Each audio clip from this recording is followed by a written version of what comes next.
কিন্তু এই নিস্তব্ধতা শ্মশানের মতো। একসময় যেখানে শহর ছিল, আজ সেখানে কেবল নীল জলরাশি। আমরা দেখতে পাই এক বাবা ও তার ছেলেকে, যারা পানির নিচে ধ্বংস হয়ে যাওয়া পৃথিবীর অবশেষের মাঝে হন্যে হয়ে কিছু খুঁজছে। তাদের সাথে থাকা একটি অদ্ভুত এবং রহস্যময় যন্ত্র সচল করে। বুদবুদ কাটিয়ে ধীরে ধীরে তারা পানির উপরে উঠে আসে। কিন্তু উপরে উঠতেই তাদের স্বাগত জানায় এক ভয়ঙ্কর রাত। চারদিকে প্রবল বৃষ্টি আর প্রলয়ঙ্কারী তুফান। তাদের ছোট জাহাজটি ঢেউয়ের তোড়ে খেলনার মতো দুলছে।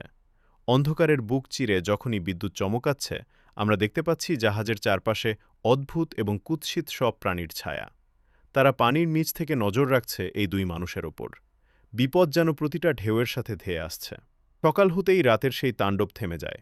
সমুদ্র এখন আয়নার মতো শান্ত। দূরে তারা একটি একা দাঁড়িয়ে থাকা পরিত্যক্ত ঘর দেখতে পায়। কৌতূহল আর আশ্রয়ের আশায় বাবা সেই ঘরে প্রবেশ করেন। কিন্তু ভেতরে পা রাখতেই তার রক্ত হিম হয়ে যায়।